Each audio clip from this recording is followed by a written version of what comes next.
Leader Jeremy Corbyn has demanded members of Parliament be recalled early from their Christmas break to vote on Theresa May's Brexit deal. That's as an influential Commons committee urges the government to give MPs a veto on any future post-Brexit trade deals. Well, joining me for more on this is RT UK's Shadia Edwards-Dashdu. So then, Shadia, what's Jeremy Corbyn had to say then? Well, Christmas might be over, but the holiday certainly isn't over, and not necessarily for MPs at least. And while MPs are still enjoying their time off, Jeremy Corbyn wants to bring them back to work early. And it's not exactly like MPs are exactly enamoured with all of this. But the reason is that the Labour leader wants to get Parliament to vote on Theresa May's Brexit deal as soon as possible. Now, MPs are due to return to the House of Commons on January the 7th, with a new debate to be scheduled for the week afterwards. But Jeremy Corbyn wants to bring all of that forward. I want us to have a vote as soon as possible. That's what I've been saying for the past 2 weeks. And if that means recalling Parliament to have the vote, let's have it. What I suspect is that it's a completely cynical manoeuvre to run down the clock and offer MPs the choice of the devil or the deep blue sea. Well, Downing Street labelled all of that as a silly demand and said that the timetable is already put in place for January. But a bit of context tells you exactly why Jeremy Corbyn is making these demands. Originally, the vote on the withdrawal agreement, negotiated by the Prime Minister in Brussels, was due to take place on the 11th of December. But it was postponed by the Prime Minister on the eve of the vote, which was just after 3 days of debating it, when it became clear that she may completely failed to push through her Brexit deal. With little progress just before Christmas, the government then stepped up its planning for a no-deal scenario preparations. And then here we are with Jeremy Corbyn during this Christmas break, breaking the silence and urging Theresa May to bring that vote forward. But it's not just Jeremy Corbyn that's speaking up on Brexit during the Christmas break. Today, the International Trade Committee are demanding that Parliament must be given a meaningful role in ratifying any trade deals that the UK signs once it leaves the European Union. So it does seem like in 2019, MPs will start with a bang, with lots to be discussing as we prepare to leave the European Union. Indeed, it doesn't die down at all, does it? Shadia, thank you very much indeed. Thank you. Well, for more on all of this, I'm now joined by Brexit specialist Professor John Ryan. Professor, thank you very much indeed for joining us this evening.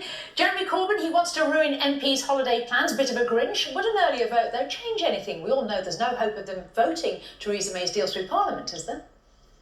No. I think this is an attempt just to get on the news cycle, to be honest with you.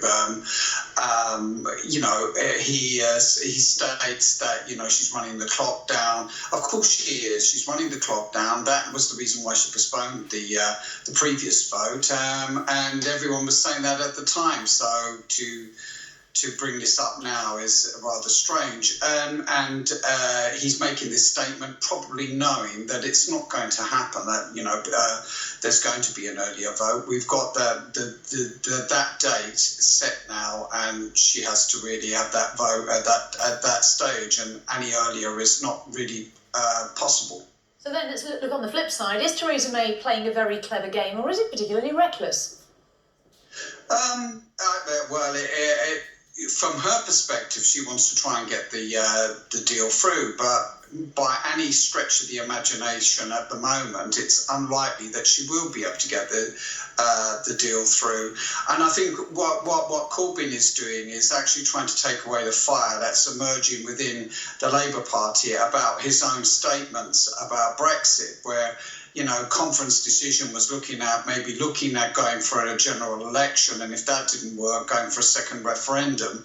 And he's stating that, he would support Brexit in a future election campaign. So I think him sort of coming up with this kind of statement, which isn't going anywhere, is actually him trying to divert attention to the fact that there's a lot of grumbling within the Labour Party about his position, and he's ignoring actually support in the Labour Party that's against Brexit. And so I suppose, from Theresa May's perspective, to answer your question again, really, is that she's trying to hold on and wish that people will change their mind in Parliament, but this is highly unlikely, and it will leave us in a very difficult situation, because when that deal is voted down, then we have the whole issue of a no Brexit coming into play. And as we've seen in the last few weeks, there's been a lot of scenario planning being implemented to actually try and make that less destructive than it probably will be.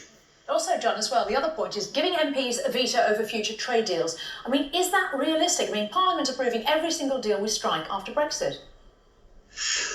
Well, I think that the International Trade Committee are saying that basically, I suppose that they're looking at the way that the government's conducted itself in negotiations on Brexit.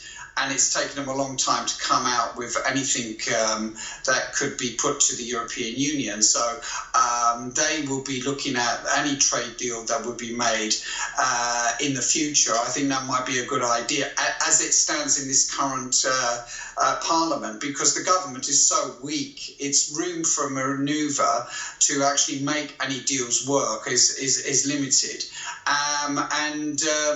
Well, we'll have to wait and see what type of deal we will get if we leave the European Union, because it won't be the deal that's on the table at the moment. So I suppose that the International Trade Committee is just saying, look, the government's been quite secretive.